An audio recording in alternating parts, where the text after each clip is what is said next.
My name is Dorothy Callahan. I spent 31 years working as a records clerk for the Cook County Public Defender's Office, and I will tell you right now, nobody notices a records clerk. Not the attorneys rushing past with their briefcases. Not the prosecutors on the other side of the hall. Not even the janitors, most days. You sit behind your window, you stamp your files, you say good morning to people who are already looking past you, and you go home. That was my life for 31 years, and I made my peace with it a long time ago. My husband, Gerald, passed in the spring of 2021, pancreatic cancer. 11 weeks from diagnosis to funeral, which is the cruelest kind of arithmetic I have ever been asked to do. We had been married for 38 years. He used to say I was the only woman in Chicago who could find any piece of paper ever created within 30 seconds flat.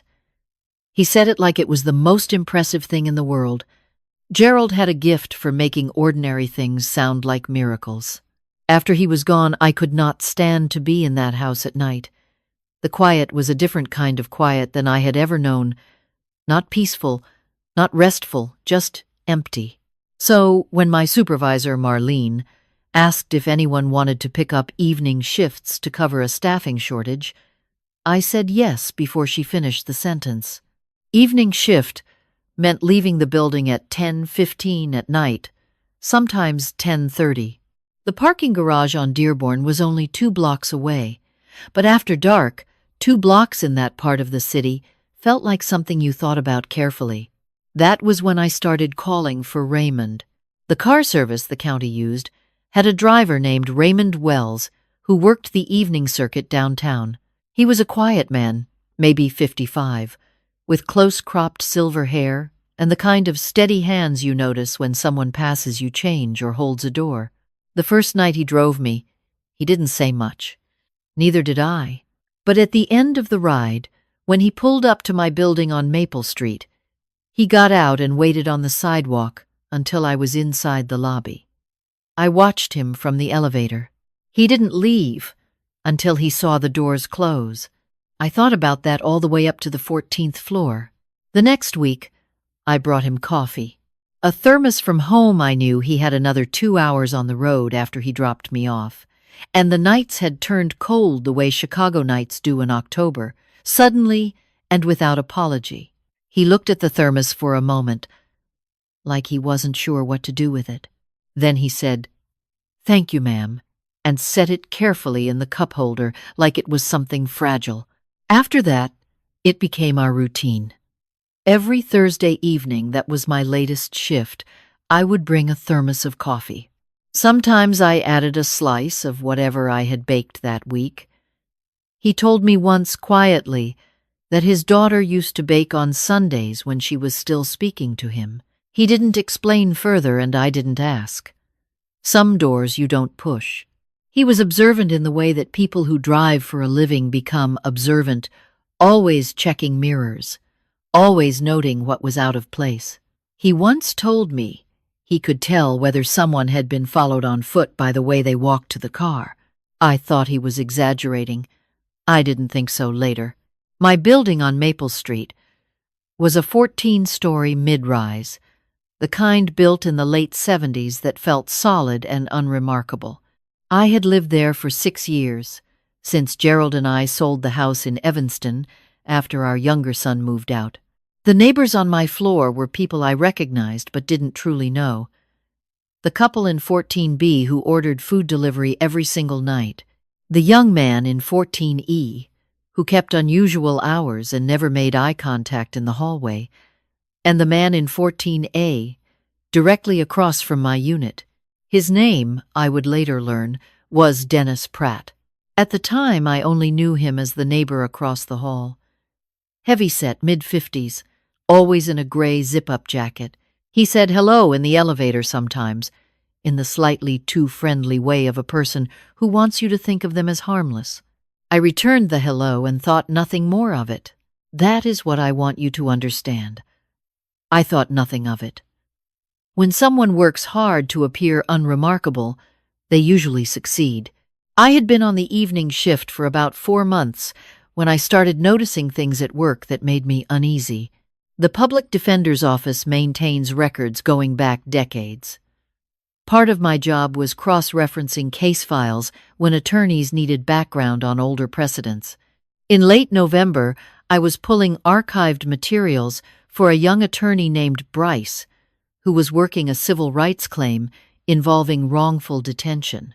The case referenced a 2009 settlement involving a man named Carl Pratt, deceased, and the Cook County Sheriff's Department. The settlement documents were incomplete. Not missing entirely, that would have been flagged long ago, but certain exhibits had been substituted. Photocopies where originals should have been. Signatures that didn't match the execution dates. Small things. The kind of things only a records clerk would catch, because records clerks learn to read documents the way other people read faces. I flagged the discrepancy in my log and set the file aside. I told myself it was probably a scanning error from the 2014 digitization project, when half our paper files had been processed by outside contractors. I told myself that for about a week. Then I found a second file with the same problem, and a third. They all referenced the same cluster of cases, civil settlements from 2008 to 2011, all involving detainees, all with payouts that had been quietly reduced from the amounts on the original filings. The differences weren't enormous on paper, 12,000 here, 18,000 there, but there were 11 files. And when I added the discrepancies up on my notepad at home one evening, the number that came back was just over $200,000. I sat with that number for a long time. I did not tell anyone at work. I was a 63-year-old records clerk, 2 years from retirement, and I understood something about institutions that younger people sometimes don't.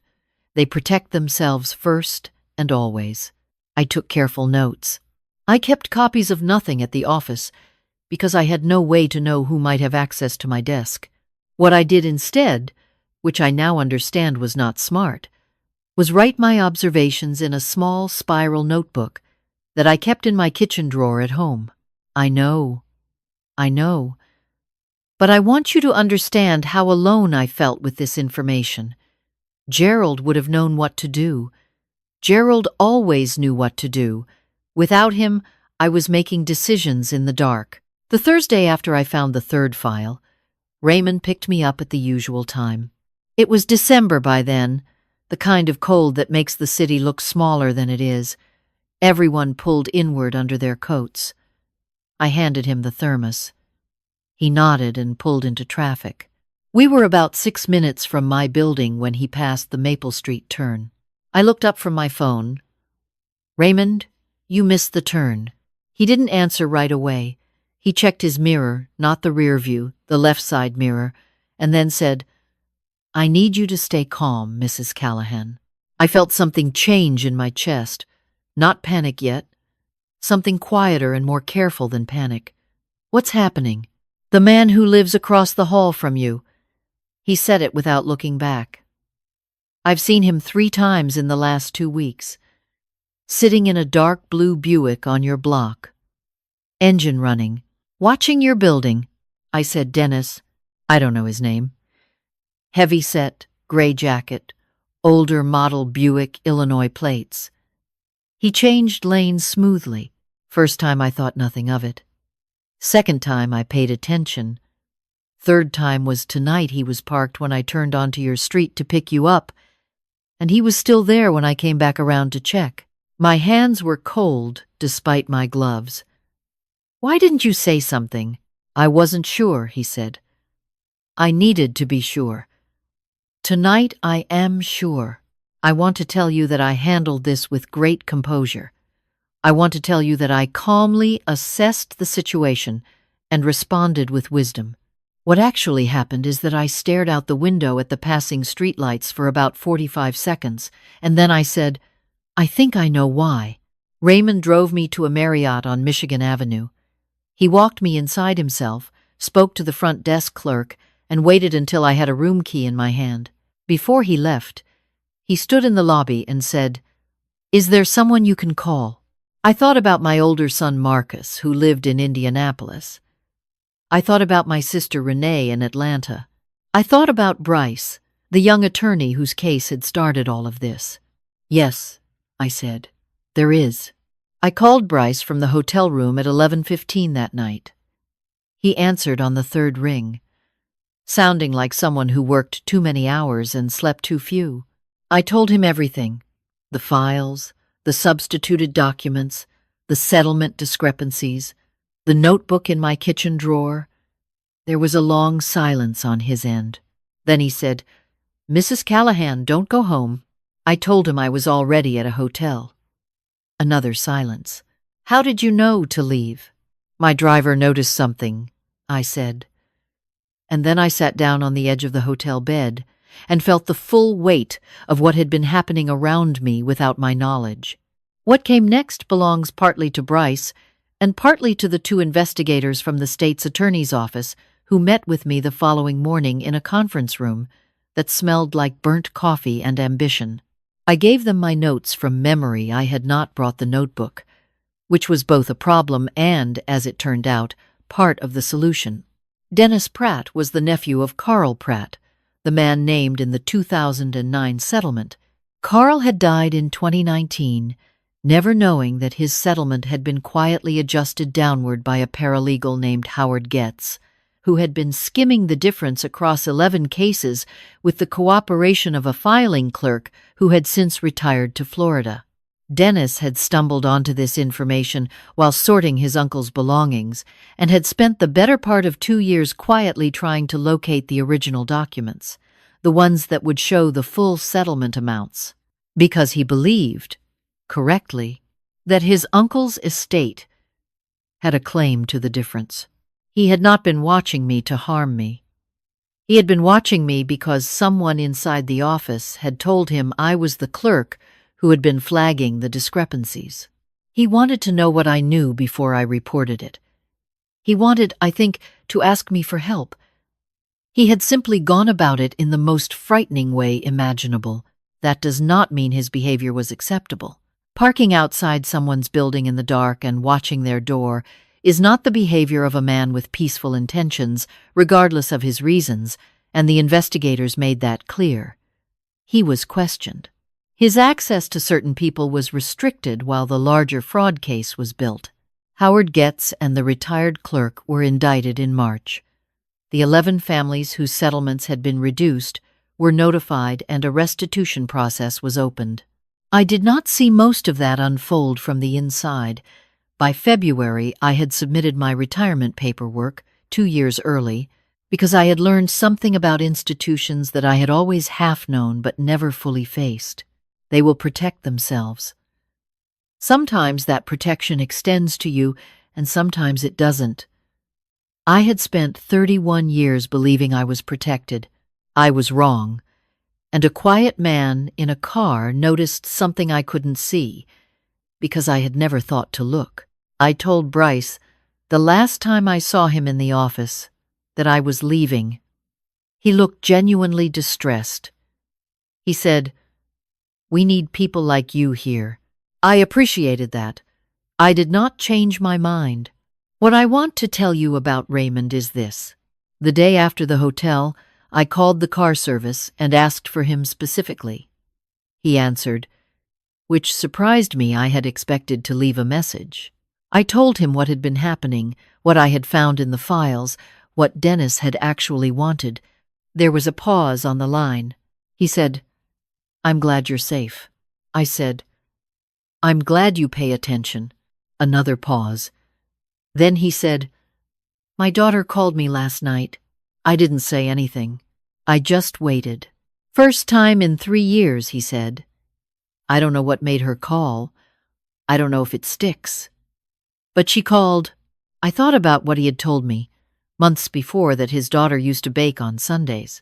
I thought about Gerald, and about the way things break between people, and about the way they sometimes, slowly and imperfectly, begin to mend. "I hope it sticks," I said. "Me too," he said. "I have been retired for 14 months now. The house is still quiet at night, But it is a different quiet than it was in those first months after Gerald died. I have learned to sit in it without flinching. I call Marcus on Sundays. I have lunch with my sister Renee when she visits, which is more often than it used to be. I bake on Saturdays, and I bring things to my neighbors, because that is a habit I started in grief and found, somewhere along the way, that I wanted to keep. I still bring coffee to people who are working late, not because I expect anything in return, not because I believe the world runs on transactions of kindness, that every good thing you do comes back to you like a receipt. I do it because Gerald used to say that ordinary things can be miracles, if you let them. I do it because a man I barely knew paid attention when no one asked him to, and because that attention, built quietly over months of Thursday evenings and thermoses of coffee, turned out to matter more than I could have imagined.